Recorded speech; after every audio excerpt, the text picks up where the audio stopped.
habían palabras como la R, no podía decirlo, la P no la podía decir, la L no la podía decir, la N me costaba decirla muchísimo. Y lógicamente todo esto era como que, de hecho hubo un tiempo en el que yo no hablaba con nadie. Soy tartamudo porque soy hiperactivo, soy obsesivo con lo que me gusta, muy obsesivo. Entonces, ¿cómo hago para controlar esto? Porque yo sabía que no se me iba a quitar. Yo dije, esto no se me va a quitar, pero ¿cómo yo hago para controlarlo?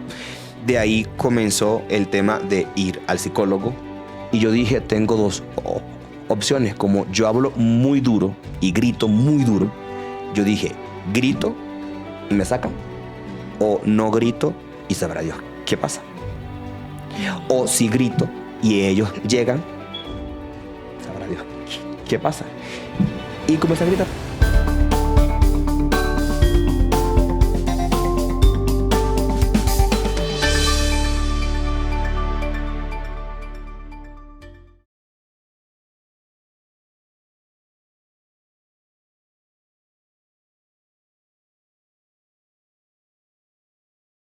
Hola, hola con todos, sean bienvenidos una vez más a un nuevo episodio de Cosa de Locos.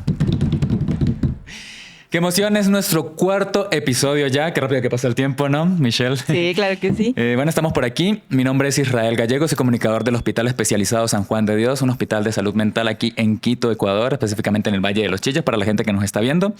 Esto es un podcast sobre salud mental donde estamos desmitificando mitos sobre la salud mental. Estamos hablando abiertamente, sin tapujos y contando historias verdaderas de personas que han pasado por algunos trastornos. Entonces, el día de hoy nos acompaña Michelle, como siempre. Si te puedes presentar, Michelle. Claro que sí, mi nombre es Michelle Morales, soy psicóloga clínica del Hospital Especializado San Juan de Dios y también nos acompaña el día de hoy Samuel. Gusto, hola. Bienvenido, Samuel. Bueno, el día de hoy estamos con Samuel, que nos va a contar un poco sobre su historia. Él fue diagnosticado hace muchísimos años, cuando estaba pequeño, con TDAH. Y hoy vamos a hablar un poco sobre todo este contexto. Bueno, pero para iniciar, yo quisiera tal vez que Michelle nos contara un poquito más sobre esta condición. ¿Se dice condición? Pues esta enfermedad tal cual. Una enfermedad. Okay. Entonces, para como familiarizarnos un poco, mucho hablamos por ahí del TDAH, mucha gente por ahí de que escuchamos del TDAH, pero específicamente, ¿qué es? ¿Cuáles son estas características como que me dan esta definición de que tal vez puedo tener TDAH?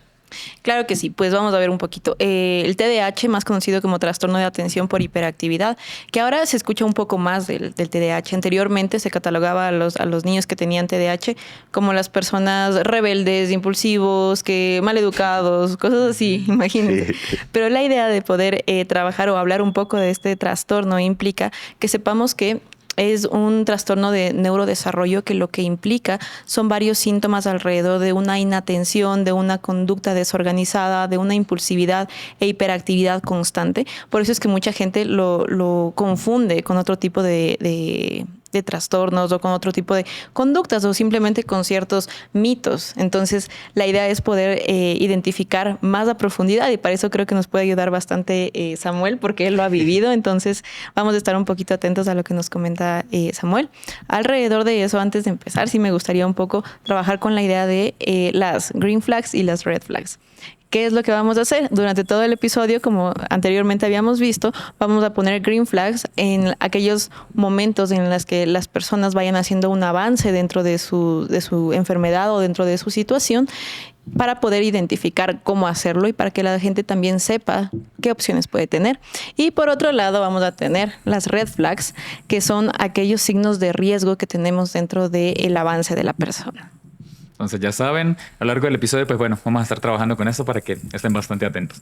Entonces, bueno, para iniciar, Samuel, cuéntanos, ¿en qué momento te diagnosticaron? ¿En qué momento, cómo fue esto? ¿Cómo fue en tu familia? Fue hace bastantes años, creo que todavía esto no era muy familiar. Entonces, ¿cómo fue el desarrollo en tu hogar, en tu casa, en cuanto al contexto de esto que te diagnostican?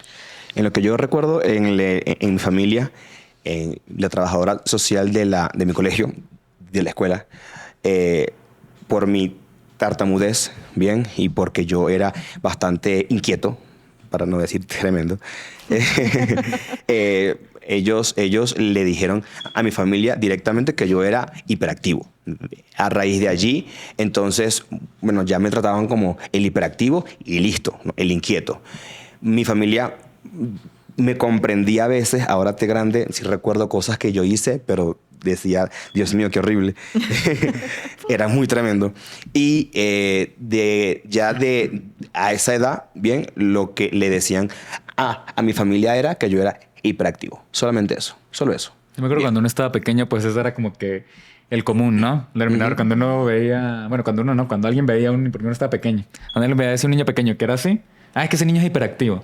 Entonces simplemente le catalogaban como con esa etiqueta y ya. El tremendo. Como el niño problema. Exacto. O sea, y eso es algo conflictivo porque en serio los niños comienzan a entenderse como los problemas. Ajá. Y es complicado porque a la final son etiquetas que uno comienza a interiorizar y que no comprende. Entonces como que altera, eso es una green flag, digo una red flag, porque lo que pasa es que ponemos estas etiquetas y la gente comienza a decir, sí, es el niño problema, lo entendemos como el niño problema, pero en realidad no se le da el lugar que necesitan estos síntomas, porque mientras más a temprana edad lo vamos identificando, que son unos 5 o 7 años alrededor, pues ahí es más trabajable y mucho más... tenemos más cuidados de prevenir ciertas alteraciones. Entonces, si le catalogamos al niño como el niño problema, pues el niño va a decir, esto es un problema nada más, o sea, a nivel de mi conducta, soy un malcriado, y no va de eso. Entonces, cuéntanos un poquito, Samuel, ¿cómo fue? O sea, de hecho, justamente cuando yo tenía como 12, 13 años, yo me preguntaba full qué tenía yo, porque yo era el niño problema, justamente. Entonces, yo trataba de investigar qué era lo que yo tenía o por qué yo era diferente a los niños de mi edad. Y ya cuando tenía como 13, 14 años fue que a medida de que iba investigando, me di cuenta que se llamaba TDAH. Bien, y yo decía, o sea, que tengo ahora ya no es un problema, sino es un trastorno. O sea, peor. Y yo decía, pero ¿por qué?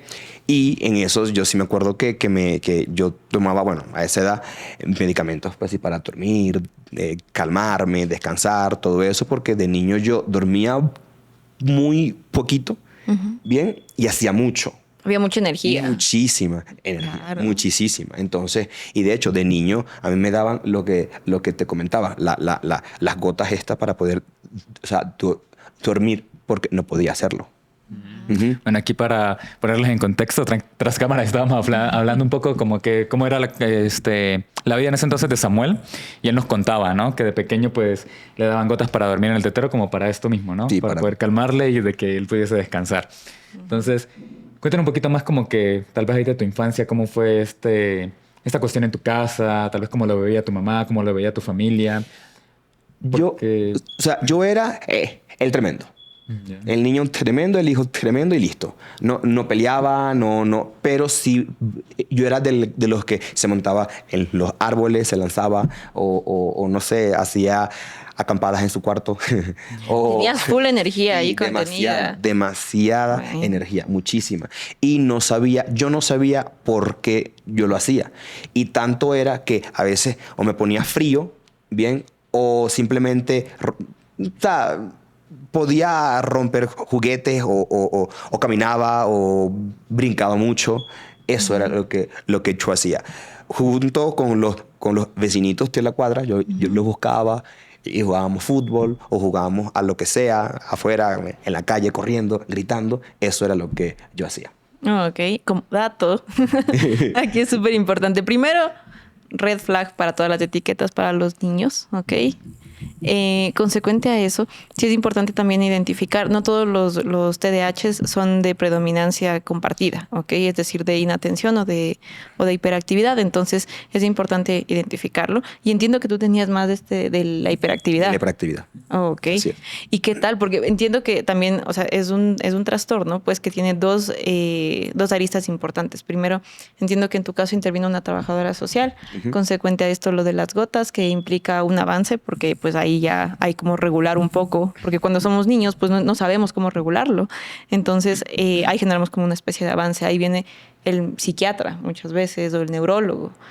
Consecuente a eso también trabaja el psicólogo en técnicas de comportamiento principalmente, como las que me comentabas un poco, las de el ejercicio, las de organizarte. Escribir. Exactamente. Entonces creo que esas pautas son súper importantes, pero ¿cómo llegaste a estos especialistas? ¿Qué fue lo que pasó ahí? Ya de grande, ya cuando fui consciente de lo que yo era, de lo que yo tenía, bien, yo creo que gran parte de las cosas cuando las trabajas en ti es porque ya lo aceptas. Entonces Ok. yo decía, bueno, yo soy hiperactivo. Soy tartamudo porque soy hiperactivo. Soy obsesivo con lo que me gusta, muy obsesivo. Entonces, ¿cómo hago para controlar esto? Porque yo sabía que no se me iba a quitar. Yo dije, esto no se me va a quitar, pero ¿cómo yo hago para controlarlo? De ahí comenzó el tema de ir al psicólogo. Bien, el psicólogo me remitió al psiquiatra. Bien, a veces tomo la medicación para poder dormir, porque a veces no puedo dormir.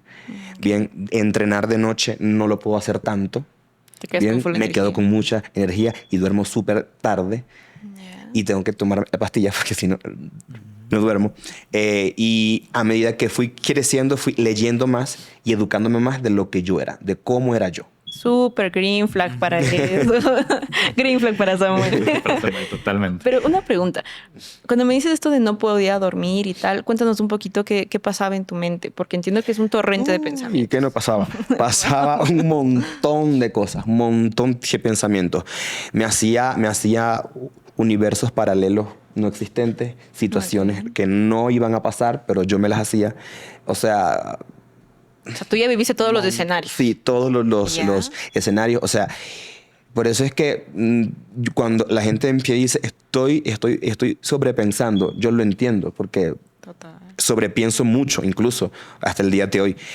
Y me sigue sucediendo. Entonces, cuando pasó eso, bueno, o sea, pasó el tema de que me tuve que ir de mi casa. Esto me afectó muchísimo. Y tuve que hacer muchos cambios en mí. Más encima el TDAH. Entonces, la hiperactividad me acompañaba en mis noches, en mis días, porque era como que la desesperación de ahora, ¿qué hago? Esto creció en mí el tema de la misma ansiedad. Bien, la tartamudez empeoró por 1000%, pero creo que los especialistas me ayudaron full. Ay, qué bueno. Full. O sea que hubo tal vez como que un momento de tu vida que tal vez estuvo más controlada la tartamudez y Sí. luego empeoró por todos Sí. estos escenarios que me dices por el tema de la ansiedad. Claro, así es, así es. De hecho, mi tartamudez bajó desde que tenía 21 años como hasta los 23. Ya. Bien, Ok. y de ahí pasó algo súper fuerte en mi vida y bueno, ahí volvió otra vez el tema de la ansiedad, de la tartamudez que aumentó full. Ya. O sea, como impactos emocionales. Sí, sí. Ok. Bueno, hay también dato curioso.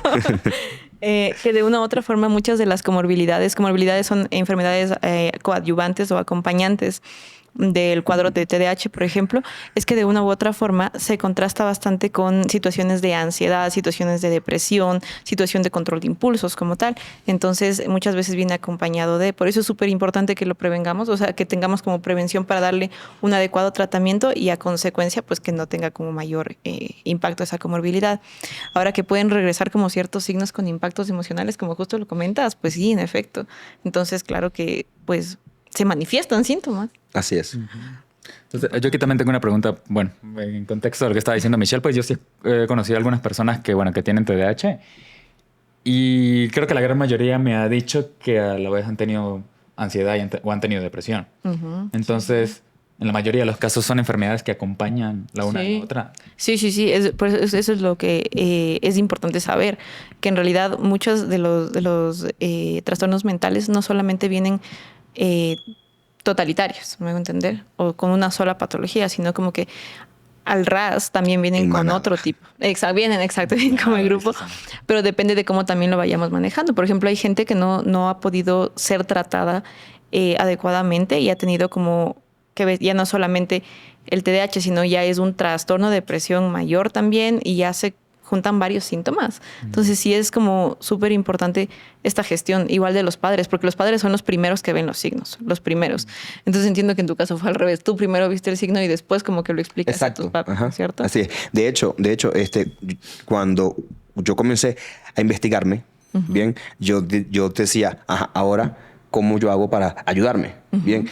Y mi mamá, de verdad, ella, en lo poco que ella sabía, ella me ayudó, pero ella no sabía de este tema porque para ese entonces no habían psicólogos que le dijeran, vea señora, esto es TDAH. Claro. Y mi mamá no sabía. Bien, entre lo que pudo, me protegió de muchas cosas y vamos al tema, no porque yo tenía TDAH, sino porque Samuel, por ser tan brincón, se puede hacer algún daño. Entonces, vamos a cuidarlo. Bien, porque aquí donde yo estoy, yo tengo 2 fracturas, 5 esguinces, 3 operaciones. Entonces, de niño fui muy tremendo, muchísimo. Exactamente. Entonces, por eso es que me protegían. Y yo tuve que educar a mi familia también en parte de cómo era yo. Ya, ok. Y hay una pregunta, porque lo correlacionaste bastante con la parte de la tartamudez, ¿no es cierto? Entonces, la tartamudez o disfemia, que se llama también, se trabaja a nivel de que es una situación involuntaria, ¿no es cierto? Que en la parte del ritmo del lenguaje, en la expresión del lenguaje. Entonces, entiendo que en tu caso venía toda esa situación muy acumulada y se manifestaba en el tartamudeo. Así es. De hecho, cuando de niño, bien, la tartamudez yo la tenía y se veía como una maña. Okay. El mañoso ¿sabes? Sí, o sea, me decían eso. Pero ya de grande entendí que mi tartamudez viene porque por el mismo tema de la misma hiperactividad, yo pienso demasiado rápido. Entonces, todo quiero decirlo al mismo tiempo y no puedo. Entonces, hablas al ras de tu pensamiento. Exactamente, trato de hablar, pero mi lengua dice como que, no, hijo, cálmate. O sea, no podemos decir todo lo que piensas porque no podemos. Y es ahí cuando yo me trabo.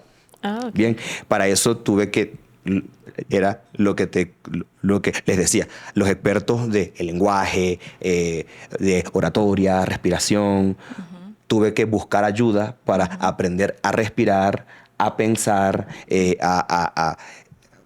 a ordenar los pensamientos, a escribirlos, incluso para poder decirlo. Entonces, eso. Entrenarte. Claro. Tal cual. Claro. Y sí es importante como ver esta parte súper conductual y súper cognitiva, porque mucha gente dice, pues nada, solo es la parte de la medicación, pero por ejemplo en el hospital especializado San Juan de Dios trabajamos bastante con la parte de lenguaje en contacto con el psicólogo y en contacto con el psiquiatra, porque lo que van a hacer es una especie de equipo que van a decir, ok, el avance está de esta manera y claro, después ya sales de ese tratamiento, ya te vas trabajando a ti mismo, como lo que me comentabas, ¿no? Ya dejaste estas gotas en cierto punto y lo que hiciste fue tú mismo. Controlarme. Exactamente. Así es.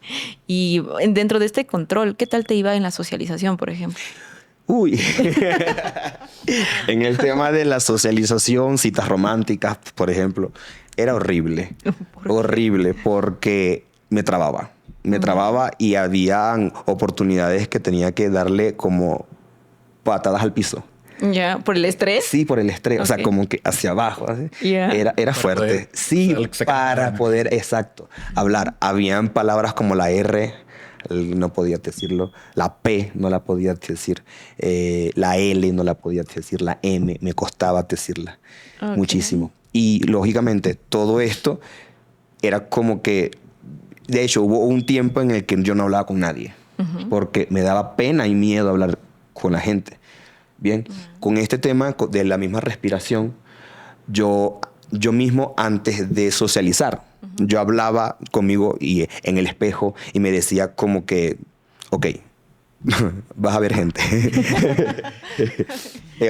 Cálmate y bueno, incluso, y sonará ridículo, pero yo incluso hasta practicaba conversaciones en el espejo conmigo mismo. Pero para es una técnica saber, que ayuda. Claro, es obvio. O sea, y lo digo ridículo porque yo me moría de risa hablándome a mí mismo. Hola, ¿cómo estás? O sea, sí, como que mira qué loco. Sí. Green flag es una de las mejores técnicas. Sí. Eso, ¿no? Claro, pero era como que... Para estructurar. Man, ¿quién te dice a ti, oye, yo hablo solo en el espejo para decirte hola? Nadie. Entonces sí. Y yo lo hacía porque me costaba muchísimo socializar, muchísimo. O sea, yo hasta el día de hoy decirle buenos días a alguien que no conozco me cuesta. Me cuesta porque, o sea, es un tema que no conozco a esa persona. ¿Ya? Y para poder entablar una conversación fluida tengo que conocer a la persona. Ok.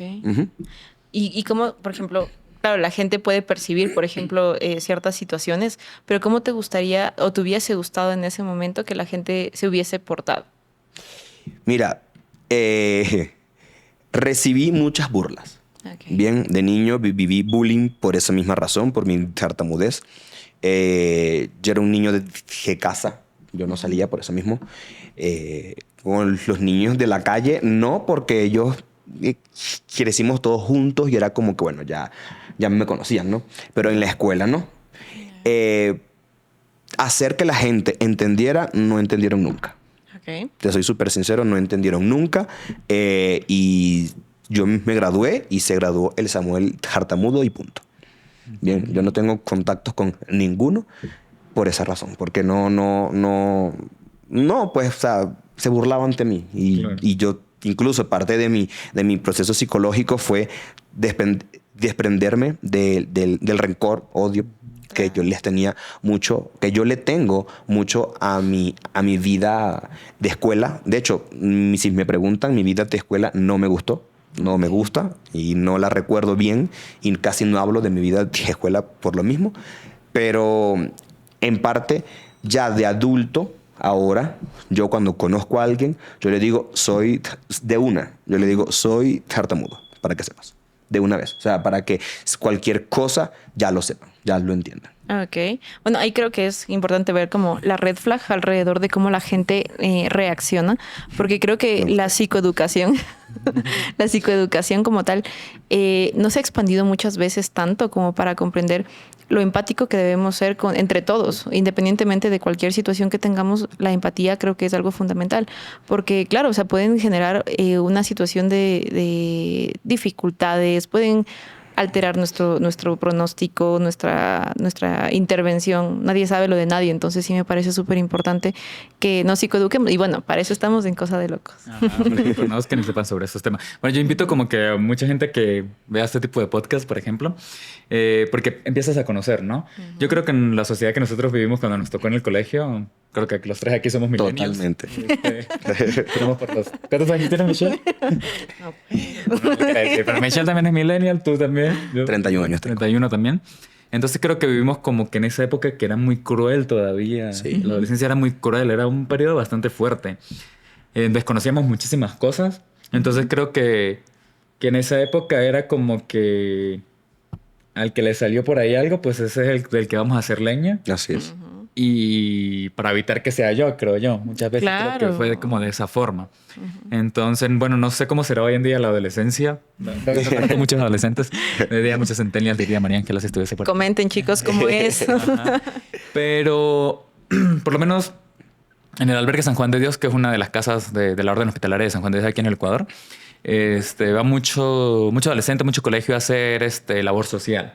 Entonces yo sí me quedo sorprendido porque a pesar de que sí recibimos a veces muchos de aquellos chicos como que no quieren hacerse los cool, que se están metiendo con otro, también veo como que ya mucha gente, muchos adolescentes que ya no pasan como que tal vez por esta cosa del bullying tan fuertemente, porque les veo como que más unión, porque me he dado cuenta como que hay mucha diversidad y que como que entre todos se llevan bien, ya como que no pasa mucho esto. Bueno, tal vez en algunos casos, ¿no? Pero bueno, no sé cómo estará ahorita. Tal vez Michelle tiene contacto por ahí con adolescentes. ¿Crees que sea como que la predominancia hoy en día? Sí, justo vienen los chicos igual al hospital y es interesante porque vienen más chicos, porque bueno, o sea, primero se enteran más de las cosas, es una generación que está mucho más exacto, informada alrededor de eso. Entonces, si encontramos alguna especie de tabú ahí, o sea, lo podemos ir trabajando y tal, pero desmitifican mucho más que nosotros. Por ejemplo, anteriormente era como que la enfermedad mental, chuta, ¿no? Qué bestia, qué fuerte, ¿no? Y eso no... El psiquiátrico, no, me hago entender. Sí, entonces, total. claro, es importante ver que ahora los chicos es como que lo trabajan de una manera muy distinta, ¿no? Como que, y ahí sí, sabes que tengo cita con mi psicólogo, súper bien. Entonces ya te cuento qué tal me fue. Entonces es como, es motivante ver esa parte porque en realidad se desmitifica y se trabaja desde una situación mucho más empática, en realidad. Y yo creo que las diferencias existen. Sí. y van a seguir existiendo siempre. En mis tiempos yo no era el único diferente. Exacto. Bien, pero yo era el más diferente. Tal vez el más notorio, el más fácil de darse exactamente, cuenta, ¿no? exactamente. De hecho, recientemente, cuando publiqué algo en Facebook, 2 de mis ex compañeros, que no los tengo agregados, pero por razones supieron de eso, me pidieron disculpas, bien, hace como un año. Y fue como que sabíamos que éramos, o sea, que yo era diferente. Pero la cosa es que antes no sabíamos tratar de este tema. No teníamos información. Entonces, yo no sabía que era un psicólogo. Claro, es que... Mi mamá no sabía que era un psicólogo. Un psicólogo para la gente loca. ajá. Claro, Recuerden que no es para la gente loca. Y no es para gente loca. Es simplemente un lugar y alguien que te ayuda con tus pensamientos. Si de niño me hubiesen llevado a un psicólogo, quizás de adulto no estuviese pasando por tantas cosas, ¿sabes? Pues sí. Y bueno, y creo que es importante como también hablarlo desde el punto de que el psicólogo, también hay como ese mito, ¿no? Que el psicólogo solamente genera la escucha activa. Pues hay varias técnicas, hay varias situaciones a nivel de desarrollo de habilidades en los que nos pueden ayudar. Entonces sí es como importante, pruébenlo. Total, de todo el mundo siempre manda al psicólogo. Bueno, aquí aprovechando, también yo tengo una pregunta para Michelle sobre todo. Obviamente entendemos que la tartamudez no es un síntoma o no es como que va acompañado del TDAH. Tal vez es algo muy específico de Samuel el hecho de tener la tartamudez asociada al TDAH, o es algo muy regular que puede pasar que venga combinado la tartamudez con el TDAH.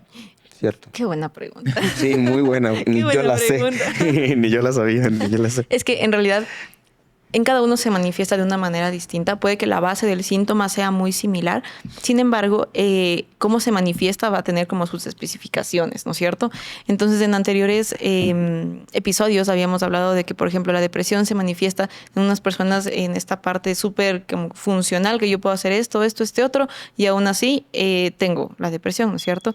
La parte del TDAH, por ejemplo, también es súper importante remarcarlo, porque mucha gente, por ejemplo, depende del tipo de TDAH, pero más allá de eso también en cómo se manifiesta alrededor de, por ejemplo, en Samuel fue esta parte de la tartamudez, en otras personas desde esta parte del sobrepensamiento y el caos a nivel cognitivo, en el que no se puede estructurar nada, pero el habla no se ve afectada, por ejemplo, ¿ok?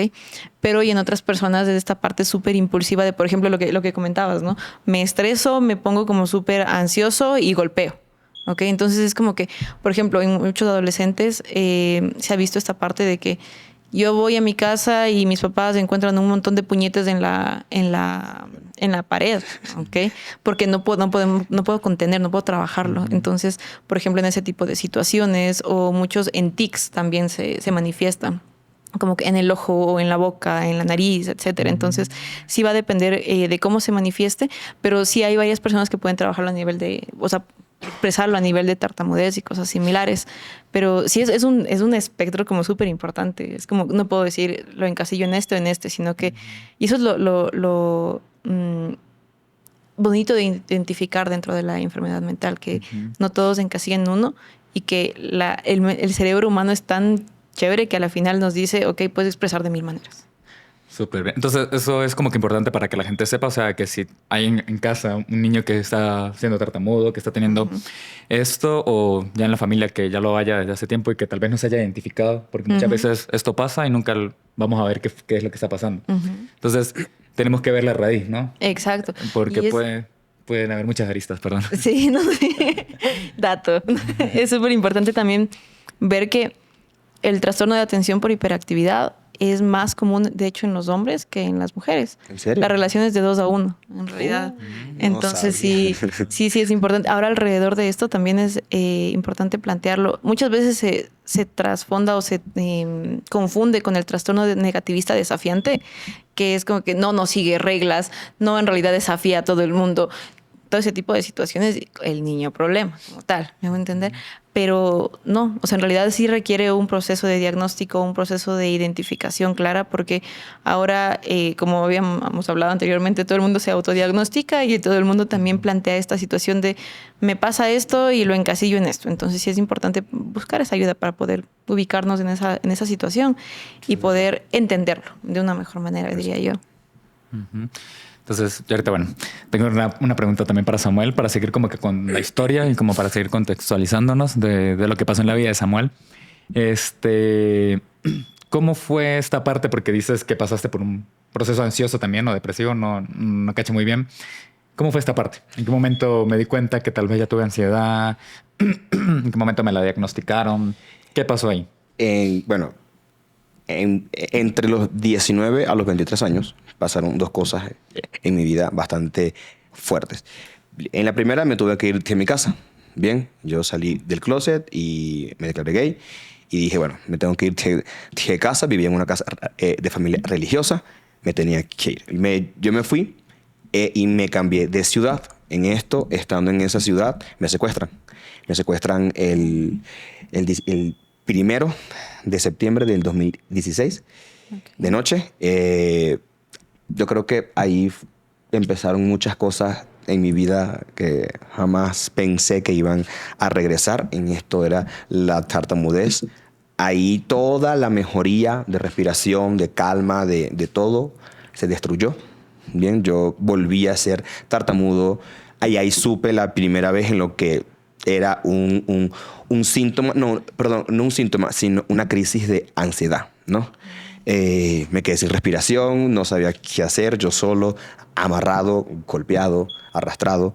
Y después que sucedió esto, el psicólogo le dice a mi familia, lo mejor es sacarlo de Venezuela porque no puedes seguir allí. Bien, fue un tema bastante fuerte, bastante fuerte. Mi mamá supo a los 3 años después de el por qué yo salí realmente, porque no quería ni preocuparla, ni yo estaba preparado para hablar de este tema abiertamente. Del secuestro. Del secuestro. Si a mí me hubiesen hablado o preguntado esto hace 5 años atrás, yo lloro. Lógicamente. Pero a medida que uno va creciendo, bien, y uno va expertos, de nuevo vamos al tema de la importancia de ir a expertos. Cuando yo hablo con mi psicólogo, tuve que limpiar muchas cosas en mí, sacar muchas cosas en mí. Me culpaba por muchas cosas, porque y si no hubiese hecho esto, yo bajé a botar a la basura y me taparon los ojos y me dijeron, Samuel, camina. Y entonces fue un tema bastante fuerte. Mi tartamudez regresó allí. Yo duré después de eso 1 semana encerrado en casa. Yo no quería ver gente, yo no quería ver a nadie, y cuando lo hice salí corriendo, llorando. Y tuve que irme. Me fui de mi país y esa fue la razón principal, de hecho, por la cual yo me fui. Es la primera vez que lo digo. ¿En serio? Sí, es la primera vez que digo que es la razón principal. Es una mesa para abrirse. Gracias por abrirte. Muchas gracias por contarnos, Samuel. Y después de esto, entonces, comenzó de nuevo el proceso, ¿bien? Con los expertos, conmigo, de no culparme, de respirar, de desechar ideas. Y así fue como yo comencé como que a hacerlo. Entonces, perdón que indague tanto en el No, tranquilo. Pero, ¿cómo fue ese momento? O sea, porque yo creo que es bastante fuerte el hecho de que ya tengo TDAH, ya sobrepienso las cosas y justo me privan de la libertad de esa manera, me secuestran, me llevan a un sitio. Fue horrible. Estuve 24 horas. El equipo de la policía o sea, yo recuerdo que como pude, bien, yo tenía los ojos tapados, me levanté apoyándome en la pared, bien, me quité la venda del ojo con la pared, me raspé todo esto, recuerdo, no veo a nadie, y yo dije, tengo 2 opciones. Como yo hablo muy duro y grito muy duro, yo dije, grito y me sacan, o no grito y sabrá Dios qué pasa. O si grito y ellos llegan, sabrá Dios qué pasa. Y comencé a gritar. Comencé a gritar y grité. Escupí sangre, de hecho, de lo tanto que yo grité. Alguien escuchó mis gritos, llamaron a la policía llegó. Eso fue en cuestión de de poquito tiempo. ¿Cuánto tiempo? Yo no sé porque yo no tenía tiempo. Pero fue así, tal cual. Y llegaron con las armas y todo y yo estaba semidesnudo con un boxer. Amarrado, arrastrado y golpeado. Ok. Entiendo que hiciste tu trabajo en la parte de muy emocional porque es un shock, es un trauma Claro, en realidad, sí. ese tipo de situaciones. Sí. Y es complicado como hablarlo porque a veces uno pues lo vuelve a concatenar con el recuerdo, entonces es Claro, complejo. la cosa es que como yo le comentaba, si me hubiesen preguntado esto hace 5 años atrás, te hubiese dicho, no quiero hablar del tema. Okay. Sí, pero ya eso, ya Te sientes de listo en este tanto momento, que ¿no? sí, y de tanto que ya lo he contado, ¿no? He contado el tema de lo que me sucedió, ¿ya? Y se lo he contado a psicólogos, realmente. Mis 2 mejores amigos, que para mí son pilares en mi vida, los 2, ellos saben de lo que sucedió y no bromean ante el tema, ni juegan con respecto al tema, ni hacen como bromas de amarre, no nada. O sea, ellos saben muy bien que no lo pueden hacer. Ellos también tienen sus temas, los respetamos y todo, pero hablarlo con ellos, llorarlo con ellos, llorarlo con el psicólogo, hablarlo con el psicólogo, para mí fue una forma de que ya no sea un shock actual. Fue un shock, ¿no? Lógicamente, fue un antes y un después en mi vida por completo, pero no, ya actualmente lo tengo como un recuerdo. Ya. Okay. Lo tengo como un recuerdo casi que en HD, en 4K, casi que nítido, súper nítido. Y si me ponen a dibujar la cara del hombre, yo la dibujo a la perfección. Pero ya no me afecta emocionalmente porque ya pasó. Qué chévere. Yo creo que ahí Samuel identificó algo que me pareció muy chévere, que es la importancia de tener un buen grupo de apoyo. Sí, Sí, Amigos, por como completo. que de verdad, y como que esto, qué chévere el hecho de que sepas que es algo que me duele y que es algo que no debes tocar. No. Porque sabes que es una herida abierta que seguramente pues, va a sangrar o va a pasar algo si la tocas, si la bromeas, si pasa algo. Entonces creo que súper importante esto. Y también para preguntarle a Michelle, bueno, sabemos que pasó esto y de aquí volvió la tartamudez de Samuel. Y es algo como muy específico ya el TDAH, o tal vez es como que por un estrés postraumático, o por la vivencia, como ¿por qué se le detona nuevamente tal vez? Qué buena pregunta. Porque, o sea, en realidad los shocks emocionales en todos nosotros, en todos, independientemente de si la base es un TDAH o la base es una depresión o la base es una ansiedad, etcétera, cualquier shock emocional lo que va a gestionar o generar es una secuela. Entonces, muchas veces cuando ahí tenemos una situación o una patología de base, sí vamos a retornar y vamos a gestionar algo de una manera distinta, ¿ok? Por ejemplo, en el caso de Samuel, pues regresó a la parte de la tartamudez como una expresión del síntoma. A la final es una situación en la que nuestra energía se ve súper capturada y tiene que expresarse de alguna otra manera. Entonces, en Samuel puede manifestarse de esa manera y en otras personas, pues, de otras, ¿no? Pueden ser como ciertos retrocesos o ciertos puntos de quiebre o ciertos puntos de acción. O sea, dependiendo de cómo lo vayamos tomando en el momento.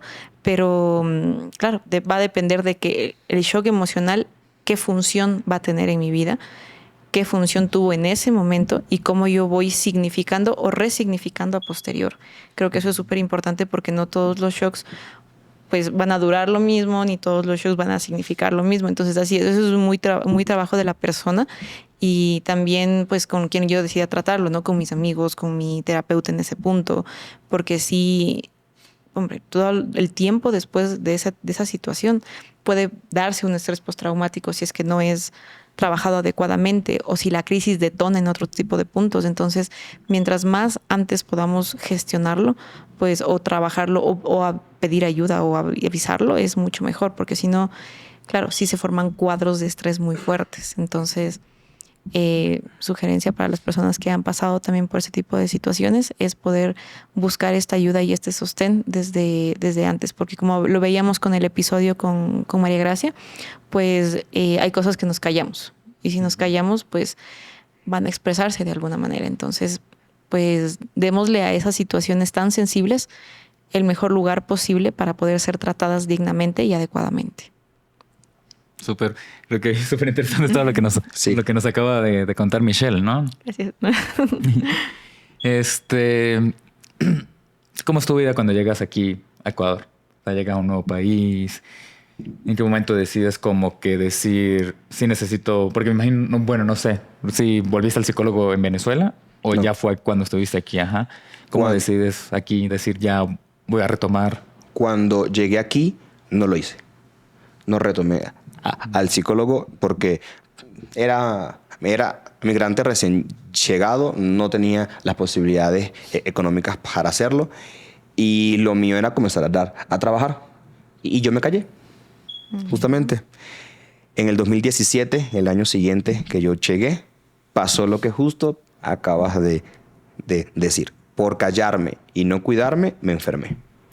Bien, estuve hospitalizado de neumonía, de hecho. Y fue bastante fuerte, bastante rudo eso. Salí de eso, bien, y seguía sin ir. Pasaron 2 años y era algo que no tocaba, que no decía nada, hasta que llegó la pandemia, 2020. Volví a vivir un evento bastante traumático y ahí sí ya dije, oye, son 2. Tengo que ir sí o sí al psicólogo y el psicólogo me comenzó a tratar junto con el psiquiatra. Entonces ahí fue que retomé este tema de lo que sucedió hace 4 años atrás, lo que está sucediendo ahorita, ya tenemos que trabajar en algo. Qué chévere. Entonces, también aquí la importancia de tener esto en cuenta, ¿no? De trabajar muchas veces el psiquiatra y el psicólogo de la mano, ¿no? Que muchas veces nos da miedo como que esto de que el psiquiatra, lo que lo comentamos una vez en el primer episodio, que nos da miedo como que este hecho de ir al psiquiatra, que el psiquiatra como que me va a medicar, que es para... Ahí le tenemos como que más miedo, ¿no? Más para locos el psiquiatra que el psicólogo. Entonces, hoy en día que hemos como que avanzado mucho en esta parte de aceptar ir al psicólogo, creo que todavía tenemos un tabú súper grande ahí con el psiquiatra, ¿no? Todavía tenemos una pared así gigante de que no, porque me he escuchado mucho eso, ¿no? De muchos amigos que me dicen, no, al psiquiatra no.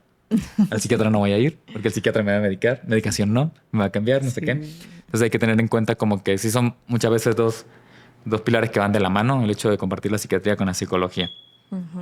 Pero también yo ahí pongo como una green flag esta parte de que, claro, para reconocerme y aceptarme nuevamente en que tengo que ir, implica como un proceso. Y un proceso de humildad también, de poder decir, ok, con esto ya no avanzo y si quiero tener un poco de cuidado, entonces antes de que se agrave la situación, ¿qué puedo hacer? Entonces esa empatía con nosotros mismos es súper chévere, la verdad. Sí. Me parece algo súper preventivo, cuidadoso. Y uno sale y dice, ok, hice lo que estaba en mis manos por mí. Entonces vamos a ver cómo va la situación, cómo avanzo, ¿ok? Entonces eso creo que es importante verlo con todos, ¿no? Identificarnos y abrazarnos en vulnerabilidad, en realidad. Bueno, vamos con otra pregunta para Samuel. Cuéntanos cómo es tu vida hoy en día. ¿Cómo es ya la vida de hoy de Samuel, diagnosticado con TDAH, que ha trabajado muchísimo para poder sobrellevar la situación, para adaptarse? Cuéntanos un poco de las cosas que haces como para mantenerte organizado, Cuéntanos un poco de cómo es tu día hoy en día. Samuel hoy día medita mucho. Okay. He aprendido a meditar, he aprendido a usar la respiración como conducto de desecho. Bien. Okay. Me levanto, medito, trabajo, entreno muchísimo. Bien. De hace 2 años entreno mucho, como 1 año y medio, perdón. Y me ha ido súper bien. He comenzado a escribir. Siento que el escribir junto con la meditación, que son estas formas de respiración, me ha ayudado muchísimo a controlarme, a controlar los pensamientos, a controlar los impulsos. Sigo teniendo crisis de ansiedad. Normalmente no lo digo, no me gusta que nadie sepa que yo tengo crisis. De hecho, mis amigos no saben cuándo me da, sino después de, y siempre me dicen, ¿por qué no nos dices nada? No me gusta. Entonces, pero sí trato de yo mismo de yo mismo darle la ayuda o las herramientas que yo sé que me sirven a mí. Bien, el Samuel de hoy día medita. Es lo que puedo decir. Medita muchísimo y piensa muchísimo en pro a él, ¿no? He aprendido a respirar. Yo creo que la respiración ha sido la medicina más hermosa que yo he tenido. Sí. Qué importante, ¿no? Sí. Porque en realidad pensamos que respirar es algo tan automático. No. Hasta que digo, a ver, mira cómo respiras. Y, bueno, sí. Entonces sí es súper importante. Y recalco mucho esto porque a la final meditar, mucha gente dice, uy, no, si solo te sientas y piensas y tal. No, meditar es difícil, meditar es complicado. Y llegar a este punto de concentración en realidad requiere mucho entrenamiento. Entonces, me voy un poco a tu puesto en ese momento y digo, ok, el meditar versus el TDAH es una lucha pues constante. Claro, de hecho, cuando comencé a hacer esto, que fue exactamente en febrero del año pasado, me costó mucho. Yo comencé la meditación como tal en julio, los intentos en febrero.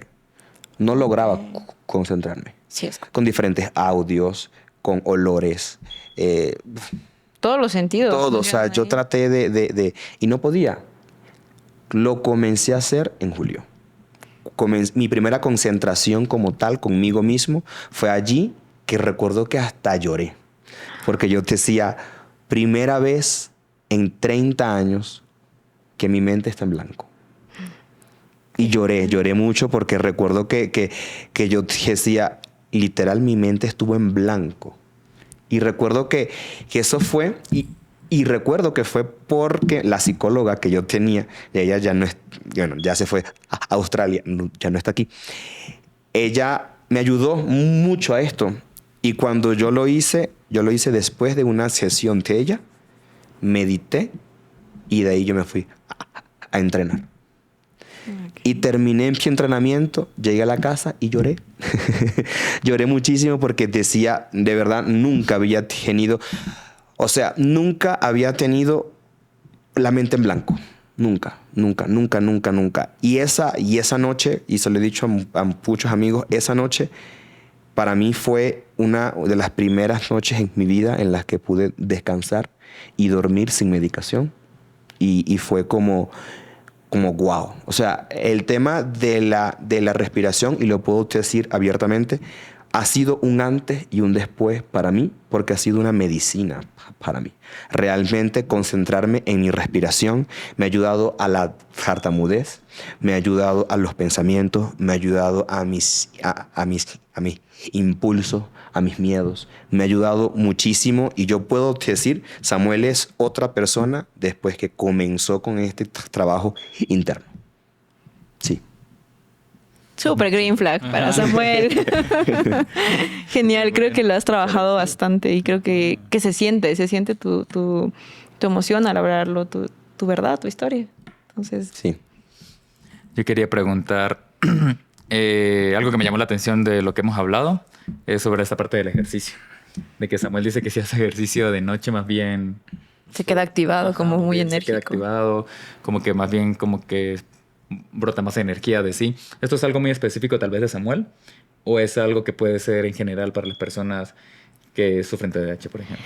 Pues sí, principalmente con la parte de hiperactividad, sí es importante, por ejemplo, se les recomienda en la mañana o en la tarde, porque las neuronas comienzan a tener una especie de pase de neurotransmisores bastante amplio, bastante rápido.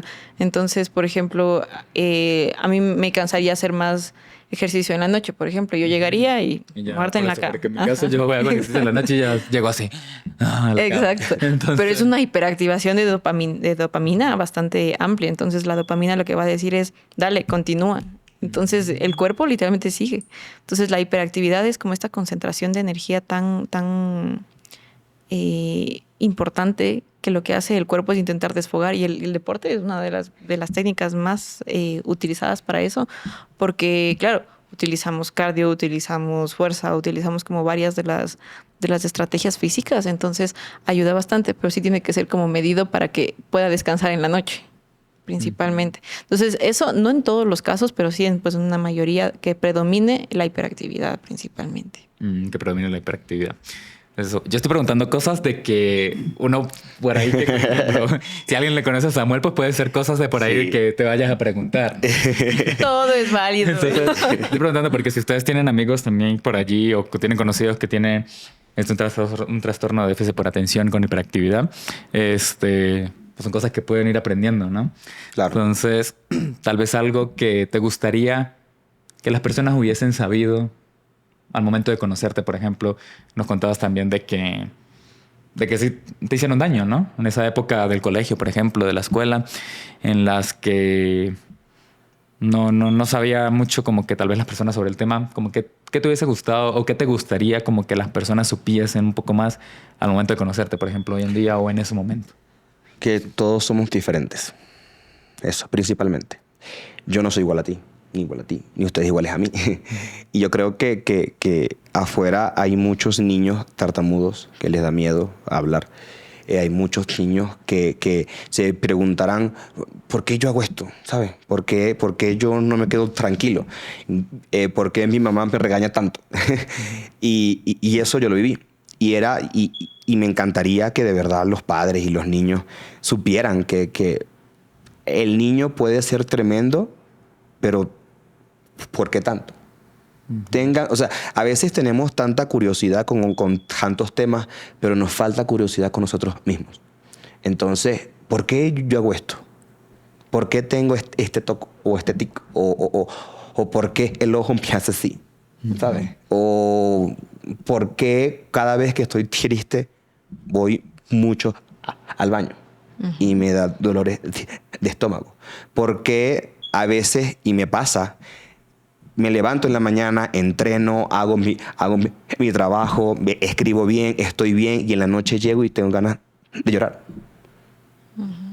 Porque me siento fracasadísimo. Entonces, o sea, amaría que la gente dijera, no somos iguales. Y como yo me siento, no te sientes tú. Y está bien. Como yo me siento, no te sientes tú. Puede ser que tú duermas rápido, pero resulta que para yo dormir, eso es una odisea para yo poder dormir sin medicación, que es lo que estoy tratando de lograr. Entonces, es como que no nos burlemos de los que somos diferentes, porque las diferencias existen y en las diferencias todos somos, o sea, normales.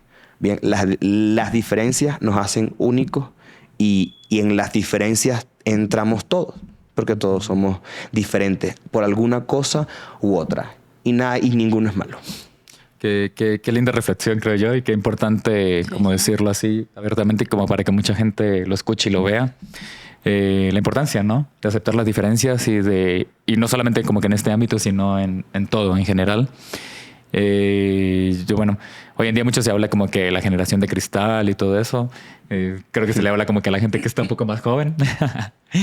Y, o sea, yo sí como que discuto mucho sobre esos temas, porque yo crecí, por ejemplo, escuchando chistes, por ejemplo, sobre tartamudos, chistes sobre que era diferente.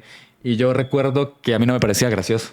O sea, el hecho de burlarse de la gente porque era diferente no me parecía gracioso, y hoy en día menos. Entonces, hoy en día creo que más bien como que soy muy sensible como que con estos temas, y no creo que porque sea de cristal, sino porque simplemente no me parece prudente o no me parece humano el hecho de estarse burlando de las diferencias de las otras personas. Claro. Entonces creo que es algo como que súper importante de tener en cuenta, de empezar a practicarlo, de hacerlo, de ser humano y de no estar simplemente ahí como que burlándose y criticando las diferencias de otras personas. No sé. Sí, súper importante este tema. Sonamos tan millennials diciendo la generación de la generación de cristal. Pero creo que es muy válido. Más que la generación de cristal, creo que es la generación que ya exteriorizó todo esto. Entonces, qué importante. Y también recalco mucho lo que comenta Samuel, porque en efecto no todos somos iguales y es válido. Y qué bonito reconocer mi diferencia y hacer la mía, porque al final yo soy la que lo vivo. Nadie puede hablar de mi verdad. Entonces, qué válido, qué bueno y qué enriquecedor poder plantearlo a nivel de esta diversidad de situaciones que han ido sucediendo, ¿ok? Y veremos a un Samuel a posterior también. Entonces, qué bueno. Me alegro bastante que lo sigas trabajando, Samuel. Gracias, muchas gracias, de verdad.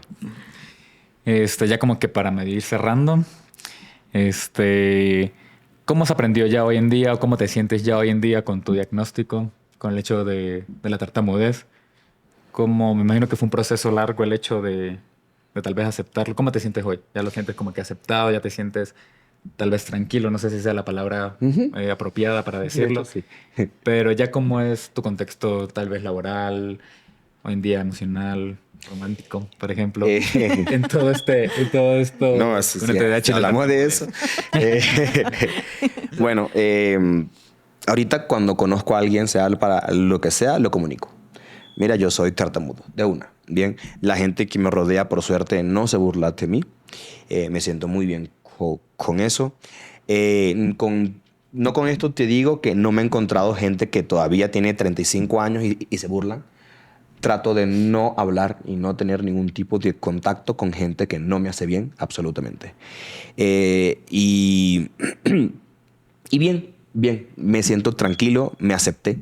Acepté que esto va a estar conmigo la vida completa y que quiera o no, o sea, ya es algo ya de que no voy a quitármelo. Esto no se quita, esto no es una camisa que yo me la quito, me la pongo. Entonces ya por el hecho de yo aceptarlo, ya es fácil decir, bueno, después que yo lo acepté, voy a trabajar en pro de.